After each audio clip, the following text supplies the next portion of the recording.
At 31,000 feet, the impossible had already begun. The aircraft wasn't shaking from ordinary turbulence anymore. It was falling. A deafening metallic roar ripped through the cabin, followed by a violent lurch that slammed passengers against their seatbelts. Overhead, bins burst open. Bags crashed into the aisle. Oxygen masks dangled uselessly as terrified screams drowned out the engines.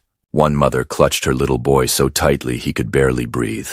Across the aisle, an elderly man whispered a trembling prayer with tears streaming down his face. Several passengers frantically pulled out their phones, recording final video messages for the families they believed they would never see again. Then the captain's voice echoed through the speakers. It was calm, but only barely. "Ladies and gentlemen, we've suffered a catastrophic flight control failure. We're doing everything we can." The sentence ended abruptly. The aircraft suddenly pitched even steeper. Panic exploded. People cried. Some shouted at the flight attendants. Others simply closed their eyes, convinced these were the last moments of their lives. But while fear spread through nearly 200 passengers, one person wasn't looking at the people around him. 17-year-old Ethan Carter, sitting quietly near the back of the cabin, wasn't staring at the falling oxygen masks. He was listening, not with panic, with training. His eyes closed for only a second as he counted the rhythm of the engines, felt the vibration through the floor beneath his shoes, and noticed something almost nobody else could have recognized. The airplane wasn't simply falling. It was fighting itself. His heartbeat accelerated, but his face remained strangely calm. A memory echoed inside his mind, his late father's steady voice during countless dawn flights years earlier. A pilot doesn't wait for fear to disappear. He learns to think while everyone else is afraid. Ethan slowly unbuckled his seatbelt. The man beside him grabbed his sleeve. "Kid, sit down. Are you crazy?" Ethan gently pulled free. "No," he answered quietly. "I'm exactly where I need to be." Ignoring the terrified stares surrounding him, he began walking toward the cockpit as the aircraft continued dropping through the clouds. Every step felt like it was carrying the weight of every life on board. When a frightened flight attendant rushed in front of him, Ethan met her eyes and spoke 5 calm words that stopped her cold. "I'm Falcon. I can land. Before we begin, comment where you're watching from."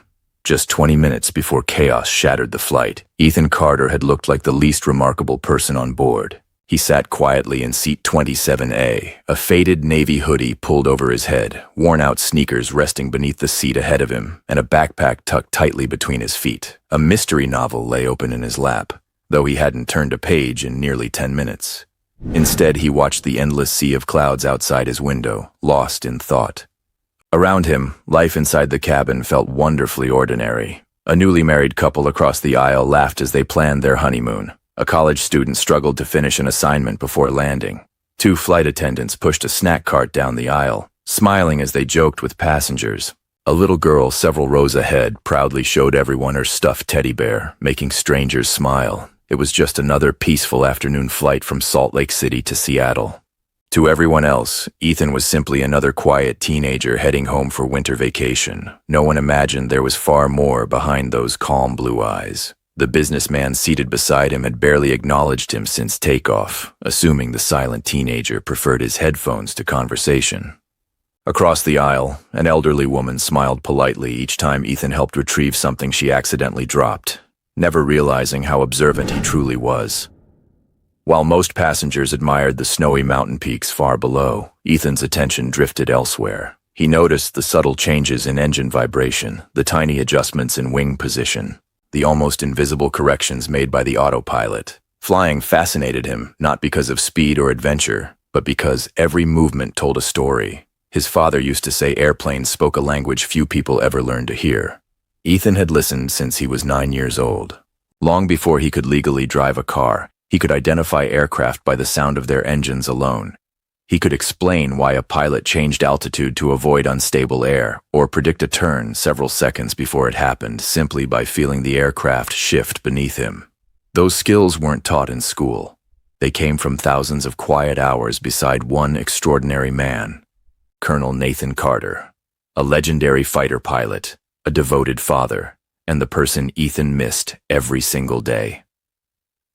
As the aircraft cruised peacefully above the clouds, Ethan rested his forehead against the window and smiled faintly, unaware that within minutes, every lesson his father had ever taught him would become the difference between life and death.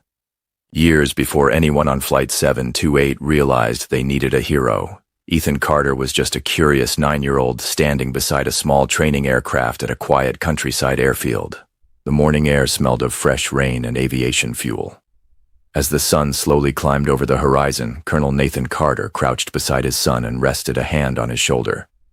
"You don't earn the sky by being fearless," he said with a gentle smile. "You earn it by respecting it."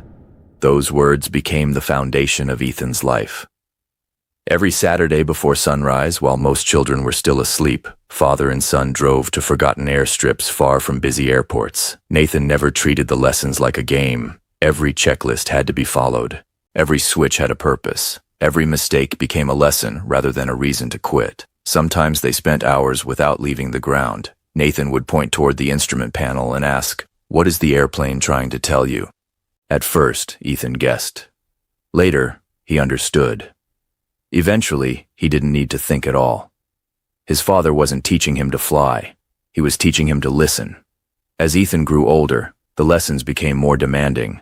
They spent countless evenings inside advanced flight simulators, practicing situations most pilots prayed they would never face: engine fires, electrical failures, hydraulic loss, bird strikes, severe icing, and complete communication blackouts. Whenever Ethan became frustrated after making a mistake, Nathan would quietly reset the simulator.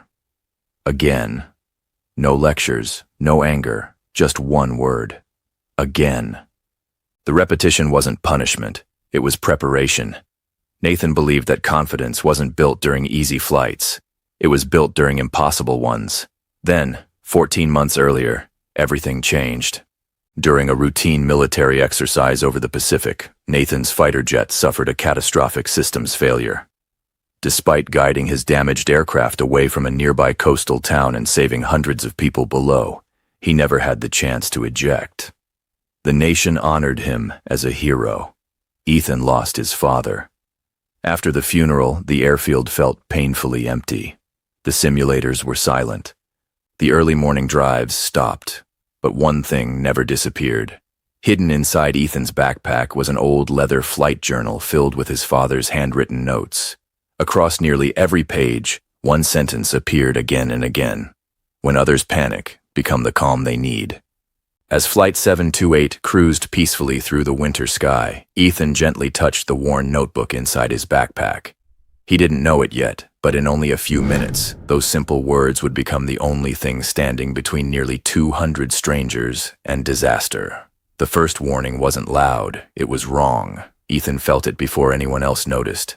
A faint vibration pulsed through the cabin floor beneath his shoes, not the smooth rhythm of a healthy aircraft, but an uneven shudder that came and went like a heartbeat struggling to stay steady. He slowly looked up. Outside the window, nothing seemed unusual. The wing remained level, clouds drifted peacefully below, and passengers continued chatting, eating snacks and watching movies. Then it happened again, a deeper vibration, longer this time. Ethan quietly removed his headphones and closed his eyes. He listened. One engine sounded perfectly balanced, the other didn't. It wasn't failing yet, but it was fighting against something. His father's voice echoed inside his memory. Machines whisper before they scream. Good pilots hear the whisper. Before Ethan could think any further, a deafening metallic crack ripped through the aircraft. Krang! The entire cabin jolted violently. People screamed as drinks exploded from tray tables and luggage slammed against the overhead bins. The aircraft suddenly rolled to the left before correcting itself with a sharp, unnatural movement. A baby burst into tears. Someone shouted, "What was that?" The seatbelt sign flashed on. Almost immediately, the captain's normally confident voice filled the cabin. "Ladies and gentlemen, this is your captain speaking. We've encountered an unexpected mechanical issue. Please remain seated with your seatbelts securely fastened." His words sounded calm. His breathing did not. Ethan's stomach tightened. Professional pilots rarely admitted problems unless they had no choice. This wasn't routine turbulence. This was the beginning of something far worse. Another violent jolt shook the aircraft. This time the nose dipped noticeably. Passengers gasped as laptops slid onto the floor and loose belongings rolled toward the front of the cabin. Flight attendants abandoned the beverage carts and hurried through the aisle, locking equipment into place while trying to reassure frightened travelers. "It's okay. We're trained for this. Please stay seated." But even they struggled to hide the fear growing in their own eyes. Then every screen inside the cabin suddenly went black. A chilling silence followed. Seconds later, emergency lights flickered on, casting the cabin in a dim amber glow. The aircraft lurched downward again, harder than before. Several oxygen masks dropped from the ceiling with a loud snap. The businessman beside Ethan grabbed the armrests so tightly his knuckles turned white. "Oh God," he whispered. Ethan wasn't watching the passengers anymore. He was counting. The rhythm of the engines. The delay in control corrections. The increasing angle of descent. Each second confirmed the same terrifying conclusion. This wasn't one failure. It was becoming a chain reaction. He tightened the straps on his backpack, took one slow breath, and looked toward the cockpit door. If the pilots were facing the emergency he believed they were running out of time. The aircraft plunged again. This time the drop was so violent that terrified screams echoed through the cabin. Coffee cups flew through the air, laptops crashed into the aisle, and several passengers instinctively reached for the oxygen masks now swinging above their heads. The captain's voice returned, stripped of every trace of reassurance. "Ladies and gentlemen, we've experienced multiple flight control failures. Brace for impact procedures may become necessary." Silence followed. Then absolute panic. A woman buried her face in her husband's shoulder, sobbing uncontrollably. Two brothers across the aisle grabbed each other's hands without saying a word. Someone near the rear of the cabin began praying aloud, and within seconds, others joined in. Ethan stood. The businessman beside him seized his arm. "What are you doing?" he shouted. "Sit down. You'll get yourself killed." Ethan looked directly into the man's frightened eyes. "If I stay here," he said calmly, "everyone might." Without waiting for another response, he stepped into the shaking aisle. Each step toward the cockpit became more difficult as the aircraft pitched unpredictably beneath him. Flight attendants struggled to keep their balance while helping frightened passengers remain seated. Just before he reached the forward galley, the senior flight attendant stepped in front of him, blocking the narrow aisle. "Sir, you have to go back to your seat, right now. My name is Ethan Carter." Her expression remained firm. "I'm sorry, but my father was Colonel Nathan Carter." She hesitated. "He spent 26 years flying advanced fighter aircraft. He trained me from childhood. I've spent thousands of hours studying emergency flight procedures." Another violent shudder interrupted him. The cockpit door rattled against its frame. Ethan lowered his voice. "I know this sounds impossible." He glanced toward the sealed cockpit. "But your pilots are running out of options." The flight attendant searched his face. There was no panic, no desperation, only complete certainty. She picked up the intercom phone with trembling fingers. Moments later, she listened silently before looking back at Ethan. "They'll give you 60 seconds." The reinforced cockpit door unlocked. The moment Ethan stepped inside, the situation became painfully clear. Warning alarms screamed from every corner of the flight deck. Red and amber lights flashed across nearly every display. The captain gripped the control column with both hands, muscles straining against controls that barely responded. The first officer worked desperately between the radios and overhead panels, sweat running down his forehead. Altitude was disappearing. Airspeed continued climbing. The aircraft refused to obey. The captain barely looked at Ethan. "You said you can help." She pointed toward the instrument panel. "Then tell us something." "Because we've already tried everything we know." Ethan took one slow breath. His eyes swept across the instruments. Within seconds, he spotted something neither pilot had considered. For a brief moment, the cockpit seemed frozen in time. Warning alarms shrieked without mercy. The control column trembled violently beneath the captain's grip, while the first officer fought to silence one caution message after another. Outside the windshield, thick gray clouds rushed upward as the aircraft continued its desperate descent. Ethan didn't panic. His eyes moved from one instrument to the next with quiet precision. Altitude, vertical speed, hydraulic pressure, Engine output, control surface indicators. Then he noticed it. The elevators weren't completely dead. They were responding, but only slightly. "Captain," Ethan said, his voice calm despite the chaos. "You're trying to overpower the aircraft." She glanced at him without taking her hands off the controls. "What are you seeing? The backup control system is still alive. Barely, but every large correction is canceling itself out." The first officer frowned. "So what do we do?" Ethan pointed toward the engine thrust displays. "Stop fighting the airplane." Both pilots looked at him. He continued. "Use the engines to help steer it." Neither pilot spoke. "My father taught me something during simulator failures," Ethan said. "When the control surfaces stop listening, the engines become your strongest voice." The captain hesitated. "That's not part of our emergency checklist." "No," Ethan answered, "because checklists cover what usually happens. This isn't usual." The aircraft suddenly dropped another several hundred feet. A warning horn blared through the cockpit. The ground proximity warning system announced, "Pull up, pull up." The captain closed her eyes for half a second. Conventional procedures had failed. Time had almost disappeared. She made her decision. "Talk me through it." Ethan immediately leaned closer to the center console. "Reduce power slightly on the left engine. Increase thrust on the right, very slowly. Don't force it." The first officer carefully adjusted the throttles. The aircraft shuddered. Everyone held their breath. Nothing happened.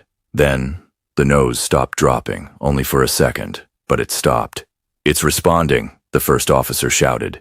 "Again," Ethan said. "Small corrections. Give the airplane time to answer." The captain carefully adjusted the manual trim. One click, pause, another click. The control column felt lighter. The descent rate began slowing. 3,500 feet per minute, 3,000, 2,400. The aircraft was still descending, but no longer racing toward disaster. For the first time since the emergency began, hope entered the cockpit. The captain immediately transmitted a mayday. "Mayday, mayday, Flight 728, severe flight control failure. Request immediate military assistance and priority landing." Static filled the radio. Then a calm military voice answered. "Flight 728, 2 interceptor aircraft are already airborne." Seconds later, another voice broke through the transmission. "Unknown advisor in your cockpit. Identify yourself." Ethan pressed the radio switch. "This is Ethan Carter." He paused, remembering the nickname only one man had ever used. "Call sign Falcon." There was complete silence. Then the military pilot replied with emotion impossible to hide. "Falcon, your father flew beside us. We're coming to bring you home." For the first time since leaving his seat, Ethan allowed himself a single deep breath. The battle to save the aircraft had just entered its next and most dangerous phase. The roar of 2 fighter jets pierced the clouds long before anyone inside Flight 728 could see them. A moment later, they appeared. One swept into position just off the left wing, the other matched speed on the right, their sleek silhouettes cutting through the gray sky like guardians answering a desperate call. Inside the cockpit, no one celebrated. The hardest part was still ahead. Captain Amelia Brooks kept her eyes fixed on the runway coordinates glowing on the navigation display. Her shoulders ached from wrestling the sluggish controls for nearly half an hour. "We're holding altitude," the first officer reported. "Barely." Ethan studied the instruments again. Hydraulic pressure had fallen even lower. "They're losing the backup system too," he said quietly. Captain Brooks looked at him. "How long?" He didn't answer immediately. He didn't want to guess. Finally he said, "Long enough to land, if nothing else fails." The radio crackled. "Flight 728, this is Guardian 1. Portland International has been completely cleared. Emergency vehicles are lining both sides of runway 34. Wind is steady. You have a straight-in approach." "Copy," Captain Brooks replied. Outside the cockpit windows, the lead fighter rocked its wings gently, a silent signal that they weren't alone anymore. Inside the cabin, however, fear continued to spread. Flight attendants moved through the aisles checking seat belts, securing loose baggage, and helping passengers into brace positions. Some people cried quietly. Others simply stared out the windows, watching the fighter jets escort them through the clouds. A little boy pointed toward one of the jets and whispered to his mother, "Are they protecting us?" She forced a smile despite the tears in her eyes. "Yes, sweetheart." They're bringing us home. Back in the cockpit, Ethan focused on the next challenge. The landing will be the real test, Captain Brooks nodded. We'll have limited control after touchdown. And almost no margin for mistakes, Ethan added. He pointed toward the flap indicator. Don't ask for full flaps. The hydraulic system won't survive it. What setting? 5 degrees. The first officer looked surprised. That'll make us fast. It has to. A hard landing is better than losing control. Another warning light illuminated. Landing gear, hydraulic pressure low. The cockpit fell silent. Captain Brooks whispered, "If the gear won't lock." Ethan finished the sentence. "We'll have one chance." He looked through the windshield. The runway lights had finally appeared in the distance, tiny white lines stretching across the darkening landscape, close enough to see, still far enough that everything could go wrong. The fighter pilot's voice broke the silence one last time. "Falcon, we're with you all the way." Ethan tightened his grip on the back of the captain's seat. The aircraft had survived the impossible in the sky. Now it had to survive the impossible on the ground. The runway lights stretched across the darkness like a narrow ribbon of hope. Every person in the cockpit stared through the windshield. This was it. There would be no second attempt, no go-around, no backup plan. Captain Amelia Brooks tightened her grip on the controls, feeling every tiny movement of the crippled aircraft. The control column felt heavy, almost lifeless, responding only after precious seconds. Beside her, First Officer Mason Reed read out the altitude in a voice that was calm on the surface but trembling underneath. 3,000 feet. Outside, the 2 fighter jets remained perfectly in formation, one on each side of the wounded airliner, refusing to leave until its wheels touched the ground. Guardian 1's steady voice came over the radio. "Flight 728, you're perfectly aligned. Wind remains stable. Keep coming. You've got this." Ethan took one last look at the instrument panel. "Landing gear," he said. Captain Brooks pressed the switch. For a long second, nothing happened. The silence inside the cockpit became unbearable. Then a deep mechanical rumble echoed beneath the cabin. One green light appeared, then another. Everyone waited. The aircraft continued descending. 800 feet, still no third light. The first officer whispered, "Come on." 700 feet. Suddenly, click. The final green light illuminated. 3 wheels, locked. A collective breath escaped everyone in the cockpit. "We're not done yet," Ethan reminded them. 5 degrees of flaps, no more. The captain nodded. The aircraft slowed just enough for the approach, but still carried far more speed than a normal landing. 500 feet. Rain began striking the windshield, reducing visibility even further. The runway lights blurred through the water. Captain Brooks never looked away. 300. The fighter jets peeled away simultaneously, climbing sharply into the clouds. From this point forward, the landing belonged solely to the crew. 200. Inside the cabin, every passenger had their head lowered in the brace position. Parents shielded their children. Hands squeezed hands. Prayers became whispers. 100. Ethan spoke softly. "Easy. Don't fight her." 50. The captain gently raised the nose. For a terrifying heartbeat, the aircraft seemed suspended between heaven and earth. Then, boom! The main landing gear slammed onto the runway with an earth-shaking impact. The entire aircraft bounced once. Passengers screamed. The nose tilted sideways. Warning alarms erupted. The damaged controls refused to cooperate. "We're drifting left!" Mason shouted. Captain Brooks fought the rudder, but the response came painfully slow. The aircraft thundered toward the edge of the runway. Ethan's pulse exploded. "Right engine idle, left engine reverse now." Without hesitation, both pilots reacted. The engines roared unevenly. The massive aircraft shuddered violently before beginning to straighten. Slowly, painfully. The nose returned toward the center line. Brakes screamed against the pavement. Smoke billowed behind the tires. The runway rushed beneath them as the airliner refused to stop. 2,000 feet remained. 1,000. 500. The cockpit fell silent. Then, with one final jolt, the aircraft rolled to a complete stop. No one moved. No one spoke. For 3 long seconds, the only sound was the rain tapping against the windshield. Then Captain Brooks lowered her trembling hands from the controls, turned toward Ethan with tears filling her eyes, and whispered, "We made it." At that exact moment, the cockpit door burst open, and from the cabin behind them came something far more powerful than screams.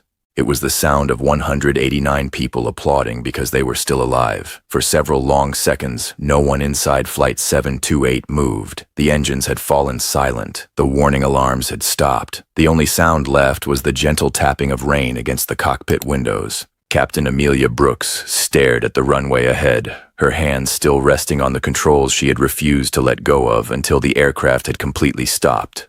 Beside her, First Officer Mason Reed let out a shaky breath he didn't realize he'd been holding. It felt as though the entire cockpit had finally been allowed to breathe again. Then the emergency evacuation alarm sounded. The spell was broken.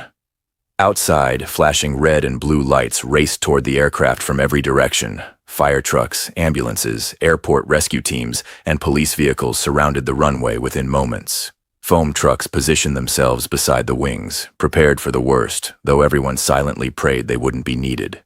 Inside the cabin, flight attendants immediately sprang into action.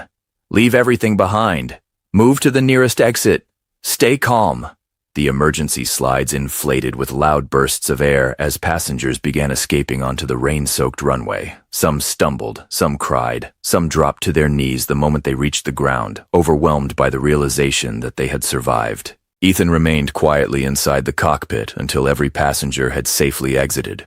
Only then did he step outside. Cold rain greeted him. The flashing emergency lights painted the wet pavement in shades of red and blue as exhausted survivors gathered at a safe distance, wrapped in thermal blankets. Then something unexpected happened. One by one, people began walking toward him. The elderly woman who had smiled at him earlier hugged him tightly without saying a word. The businessman who had begged him to stay in his seat removed his glasses, wiping tears from his face. "I judged you the moment I saw you," he admitted, his voice cracking. "I thought you were just another kid." Ethan offered a small smile. "Most people did." The man shook his head. "Not anymore." Nearby, the young mother carrying her little boy approached slowly. The child looked up at Ethan with wide eyes. "Were you the one flying our airplane?" Ethan knelt so they were eye level. "No," he said gently. "Your captain flew it home. I just reminded everyone not to give up." The little boy smiled before wrapping his tiny arms around Ethan's neck. Captain Brooks watched the moment from several feet away. Unable to hold back her emotions any longer, she walked over and embraced Ethan tightly. "I've been flying for 23 years, she whispered. "I've trusted hundreds of co-pilots." She stepped back, looking directly into his eyes. "But today, the bravest person in my cockpit wasn't wearing a captain's uniform." As dawn approached, news helicopters circled above the airport. Reporters flooded the terminals. Across the country, television screens displayed one headline after another. "Teen helps save 189 lives after mid-air control failure." Within hours, the quiet teenager no one had noticed boarding the flight had become the name the entire nation was talking about. 3 days after Flight 728 safely touched down, the nation was still talking about the teenager who had walked toward danger while everyone else was trying to escape it. News stations replayed passenger videos around the clock. Social media was flooded with clips of the young man in the faded navy hoodie disappearing through the cockpit door while the aircraft was falling from the sky. Aviation experts debated every decision made during the emergency, while countless survivors shared the same message. "He gave us hope when we had none." Yet Ethan Carter wanted none of the attention.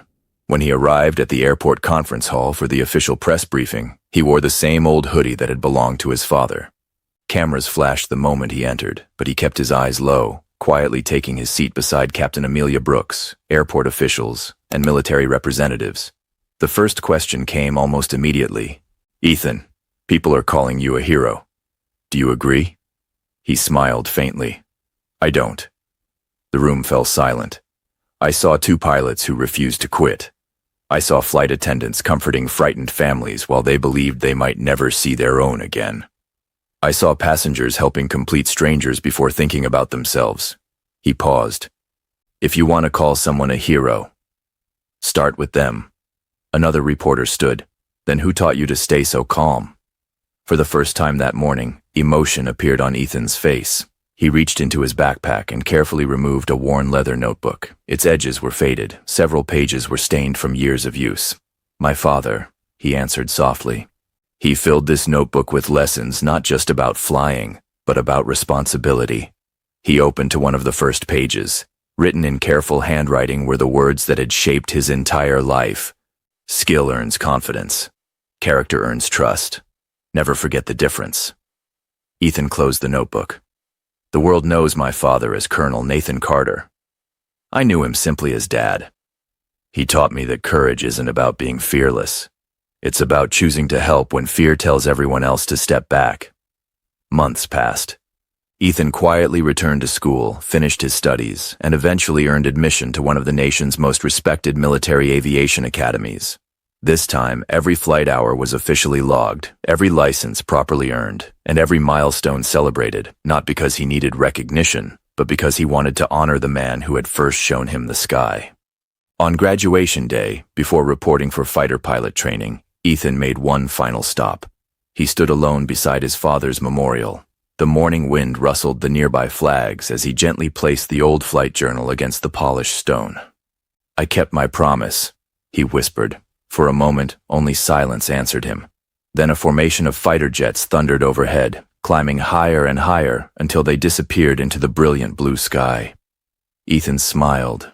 Some legacies are written in history books. Others live on every time someone chooses courage over fear, hope over despair, and action over hesitation. If this story touched your heart, don't forget to like, subscribe, and share it with someone who believes that one ordinary person can still change the lives of many. Sometimes, the greatest heroes aren't the ones everyone notices first. They're the ones who quietly stand up when the world needs them most.